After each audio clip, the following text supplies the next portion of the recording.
तुम जिस राह पर जा रही हो उसमें सिर्फ दंड मिलेगा, कांटों के कोड़े पड़ेंगे और तुम कल्पना भी नहीं कर सकोगी कि वो कितना दर्दनाक और दुखदाई होगा। सुनंदा,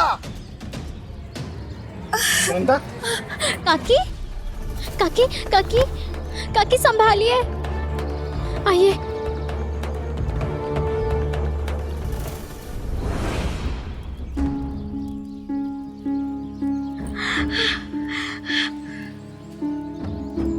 आपकी पत्नी की तबीयत खराब हो रही है, क्या देख नहीं पा रहे हैं आप? हाँ, वो बात बात पर बीमार पड़ जाती है। या फिर आपके द्वारा कही हुई बातें ही उनकी बीमारी की वजह है। मैं जानता हूं आप अपनी पत्नी से बहुत प्रेम करते हैं, उनका बहुत ध्यान रखते हैं, पर क्या अनजाने में आप वही गलती नहीं कर रहे हैं जो आपके बाबा ने की थी, और अंततः जिसके कारण आपकी आई की मृत्यु हो गई? धृष्टता नहीं फकीर, मेरे आई और बाबा के बारे में बोलने का तुम्हें कोई अधिकार नहीं है। क्या जानते हो तुम उनके बारे में? कुछ नहीं जानते। आपके बाबा ने आपसे क्या कहा था याद है? कि आपकी आई की मृत्यु सिर्फ इसलिए हो गई क्योंकि वो सारे कर्मकांड ठीक से नहीं करती थी, इसीलिए ईश्वर उनसे नाराज हो गया और उन्हें बीमार कर दिया। अंततः उनकी मृत्यु हो गई। आप अपनी पत्नी से बहुत प्रेम करते हैं, यही कारण है कि आप सारे कर्मकांड अपनी पत्नी से विधिवत कराने पर जोर देते आए हैं। ठीक कह रहा हूं ना मैं? हाँ, मैं अपनी धर्मपत्नी सुनंदा से ये अपेक्षा करता हूं,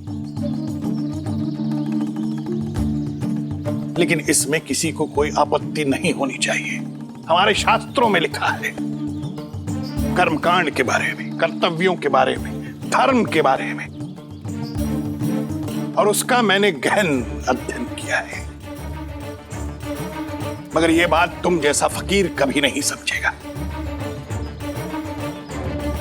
ना ही इस गांव का कोई व्यक्ति समझ पाएगा, क्योंकि शिरडी का हर व्यक्ति धर्म भ्रष्ट हो चुका है, कर्तव्य भ्रष्ट हो चुका है। मुझे तो यह लगता है कि इस गांव में मैं आया ही क्यों? अब इस गांव में मैं एक क्षण भी नहीं रुकूंगा। लाओ मेरा खिलौना मुझे वापस दो ताकि मैं यहां से चला जाऊं। लाओ।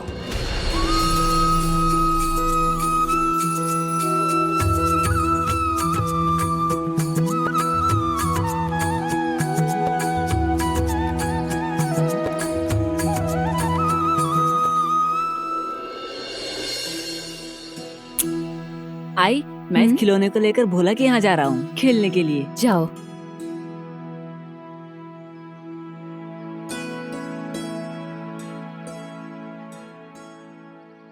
वाह,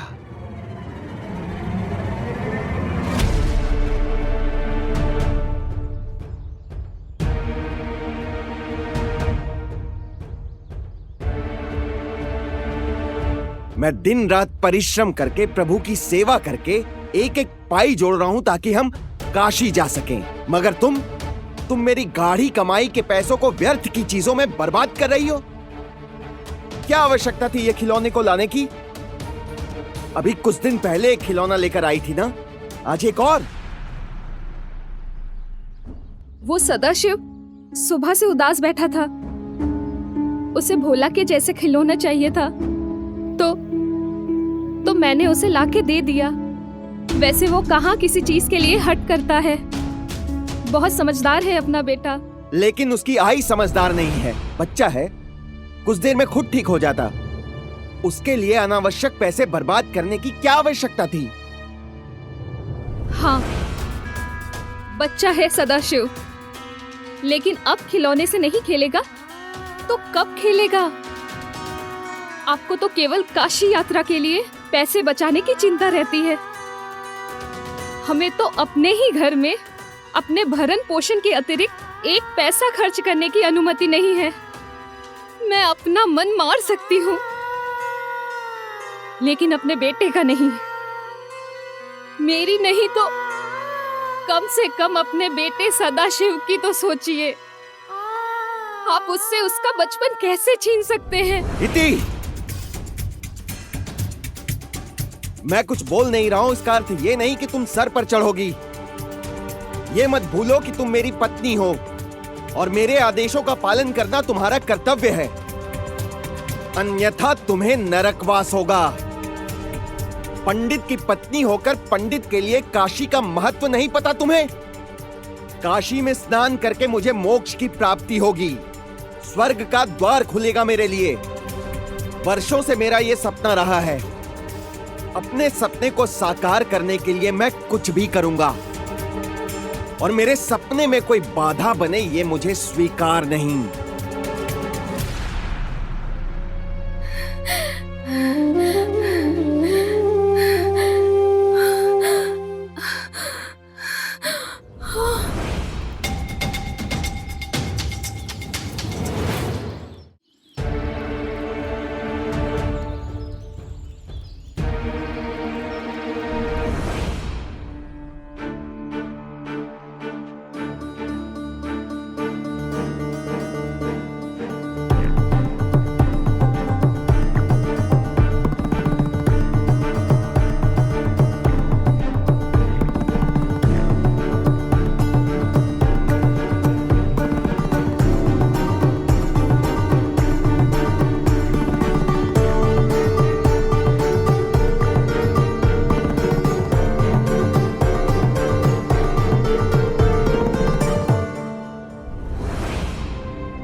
घबराने वाली कोई बात नहीं है, ये स्वस्थ हो जाएंगी, लेकिन इलाज के लिए इन्हें नगर ले जाना होगा और खर्चा भी ज्यादा होगा।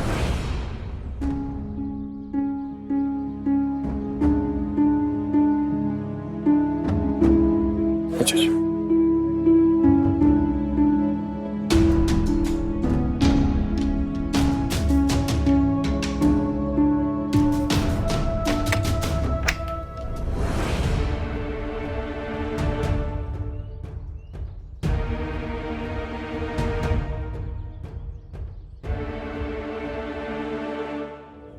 अगर इलाज में ये सारे पैसे चले गए तो काशी कैसे जा पाऊंगा?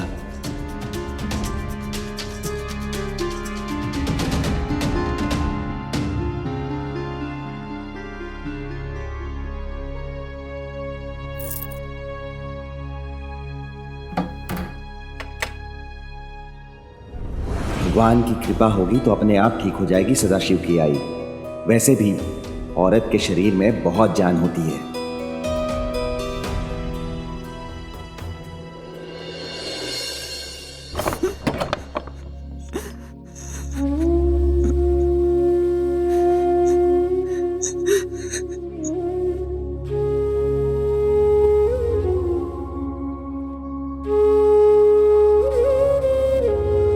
मत रो सदाशिव, चुप हो जा। बाबा, भगवान ने मेरी आई को मुझसे क्यों छीन लिया? भगवान इतने कठोर कैसे हो सकते हैं? भगवान ने मेरे साथ अच्छा नहीं किया। नहीं बेटा, ईश्वर सबके साथ अच्छा करते हैं। ईश्वर ने फिर मेरी आई को मुझसे क्यों छीना? आज मेरी एक बात गांठ बांध के रख ले सदाशिव, ईश्वर हमें वही देता है जिसके हम अधिकारी हैं। तेरी आई से पाप हुआ था, वो शास्त्रों के अनुसार कर्मकांड नहीं करती थी ना, संस्कारों का पालन उतनी निष्ठा के साथ नहीं करती थी जितना करना चाहिए, जिसके कारण इतनी कम उम्र में उसकी मृत्यु हो गई। जो व्यक्ति शास्त्रों में लिखे नियमों का पालन करते हैं वो पुण्य अर्जित करते हैं, वो पुण्यवान बनते हैं और भगवान उन्हें स्वस्थ और दीर्घायु बनाते हैं।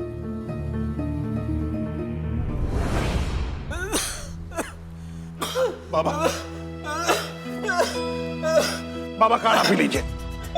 बाबा मेरी बात मानिए, आप काढ़ा पीजिए। सदाशिव, सदाशिव, सपना रह गया कि मैं स्वयं काशी जाकर मोक्ष प्राप्त कर सकूं। जो चूक मुझसे हुई तुझसे नहीं होनी चाहिए। ठीक है बाबा, आप काढ़ा पी लीजिए। सदाशिव, तुझे काशी जाना है। तुझे मोक्ष प्राप्ति की साधना करनी है।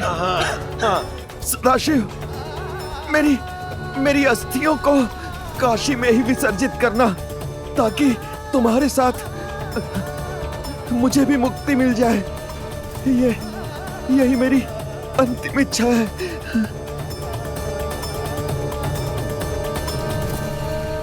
मैं काशी जाऊंगा बाबा, जाऊंगा मैं।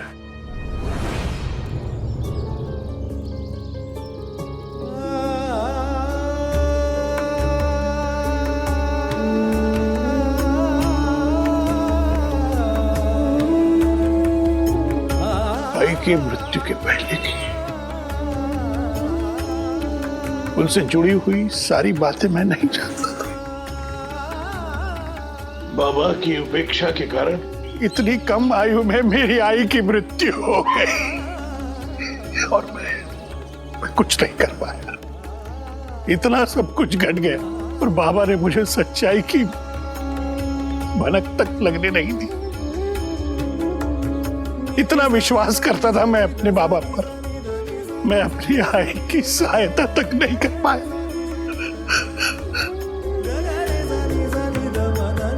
ईश्वर मुझे कभी क्षमा नहीं करेंगे। आई आई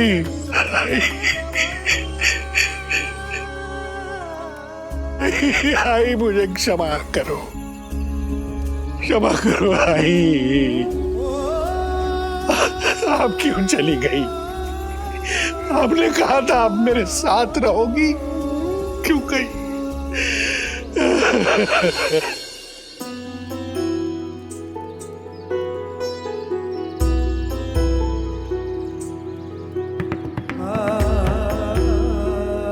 सदाशिव जी, जो कुछ भी हुआ उसमें आपकी कोई गलती नहीं है। एक आज्ञाकारी बेटे की तरह आपने वही किया जो आपके बाबा ने कहा। आपके बाबा ने धर्म की, शास्त्र की जो व्याख्या आपके सामने की, उसने बहुत गहरा प्रभाव, बहुत गहरा असर छोड़ा आप पर। आपके मन में एक भय सा बैठा दिया और आप उन सभी लोगों के लिए कठोर हो गए जो आपके मतानुसार शास्त्रोक्त व्यवहार नहीं कर रहे थे,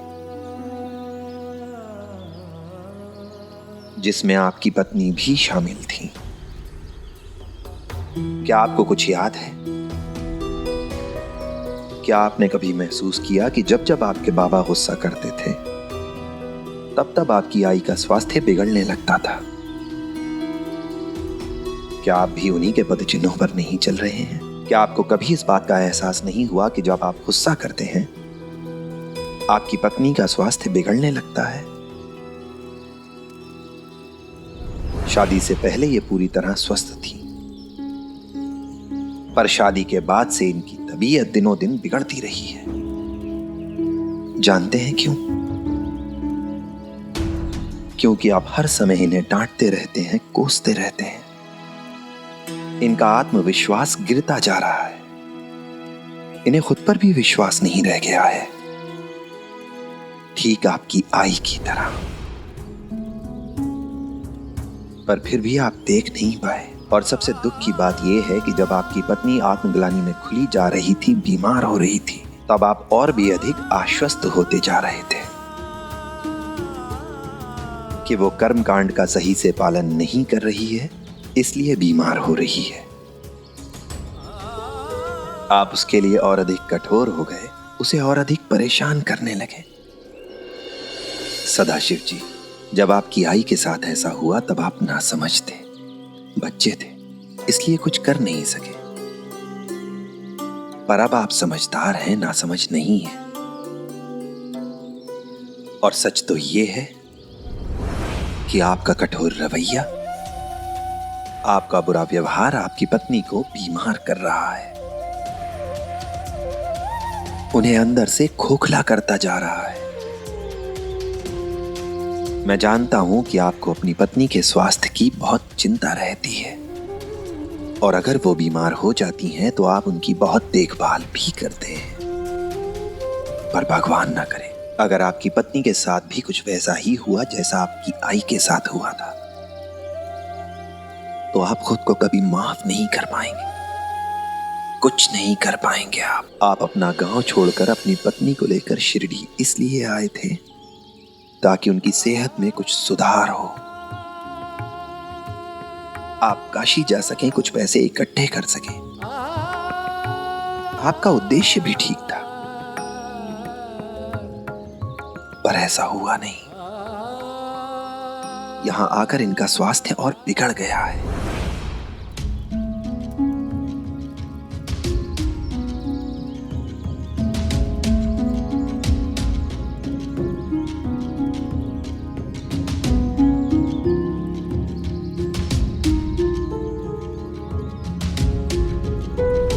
अपने पूरे जीवन काल में इस तरह का अपमान सहने की परिस्थिति कभी नहीं आई थी जो आज तुम्हारी वजह से आई है।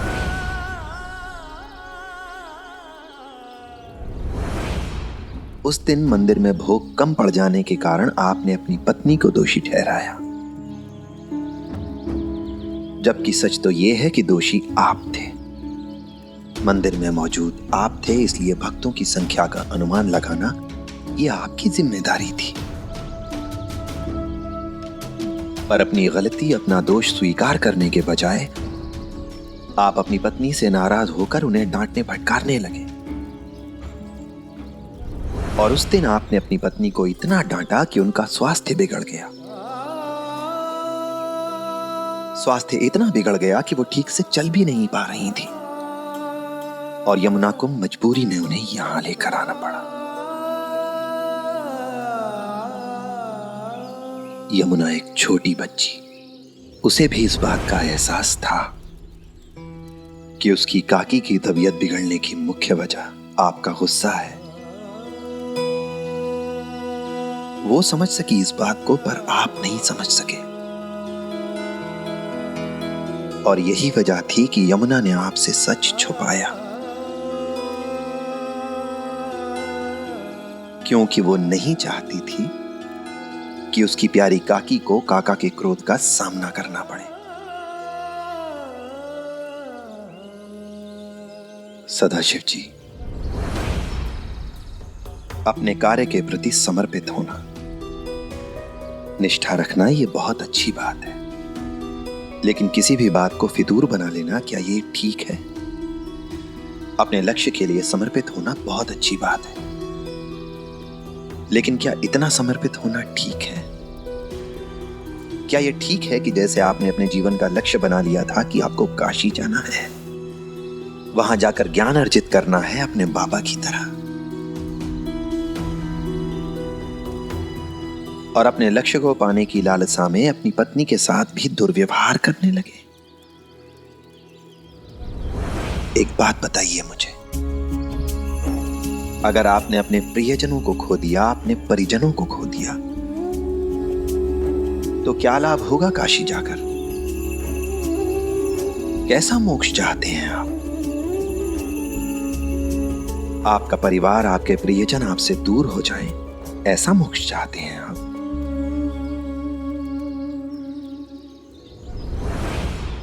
उस दिन आप ही मंदिर में कह रहे थे ना कि ईश्वर ने हम सबको अपनी छवि में बनाया है, और केवल इंसान ही क्या, इस पृथ्वी पर मौजूद हर वस्तु को, हर इंसान, जीव जंतु, पेड़ पौधों को, सभी को ईश्वर ने ही तो बनाया है, और उन सभी में अपना एक छोटा अंश डाला है।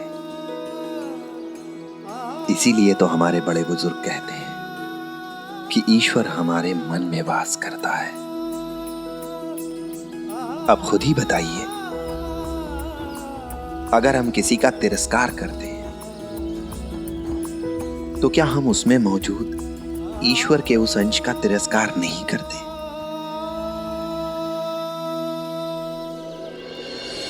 शास्त्र तो हमारा मार्गदर्शन करने के लिए है, और शास्त्र में लिखे शब्दों की, उसकी पंक्तियों की, शास्त्र के वाक्यांशों की व्याख्या तो कई तरीके से की जा सकती है,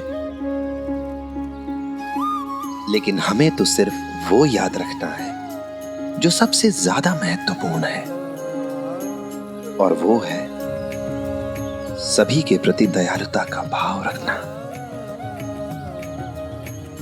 नमन्ति फलिनो वृक्षा, नमन्ति गुणिनो जना।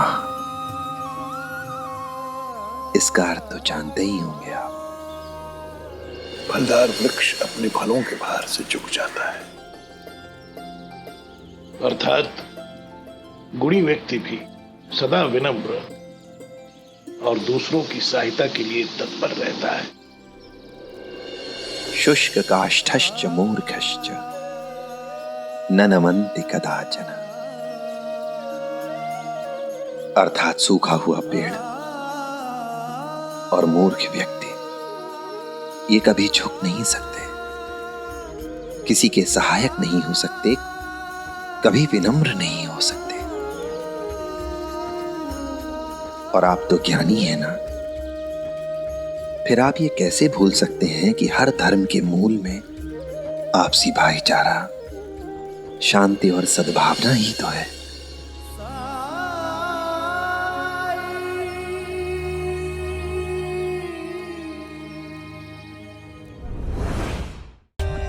For more updates, subscribe to our channel, click the show links and enjoy watching the videos.